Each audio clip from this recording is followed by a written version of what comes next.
Hi అండి. ఇవాళ మహానవమి సందర్భంగా ఇవాళ మహిషాసురమర్దిని అవతారం. ఇవాళైతే నేను చక్కెర పొంగల్ అయితే చేశాను. ఈ చక్కెర పొంగల్ చేసినప్పుడు ఇల్లంతా భలే గుమగుమలాడిపోయిందండి. ఏం ప్రసాదం వాళ్ళని అడిగారు ఇంట్లో వాళ్ళు కూడా. ముందుగా ఒక గిన్నెలోకి ఒక గ్లాస్ పెసరపప్పు, ఒక గ్లాసు బియ్యం తీసేసుకుని శుభ్రంగా 4-5 సార్లు కడుక్కొని కుక్కర్లో ఒక 4-5 విజిల్స్ రానివ్వాలి.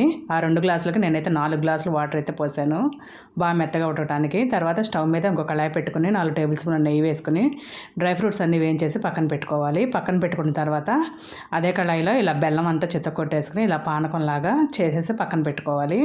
ఎందుకంటే డైరెక్ట్గా బెల్లం వేస్తే బెల్లంలో చాలా చెత్త వస్తుంది. అది చూసారా ఎంత చెత్త వచ్చిందో, ఆ చెత్త అంతా తీసి అలాగా వడకట్టేసుకోవాలి. ఈలోపు రైస్ 4-5 విజిల్స్ వచ్చిన తర్వాత ఇదిగోండి ఇలా మెత్తగా మెదిపేసుకోవాలి, కొద్దిగా పొలుకున్నా కానీ.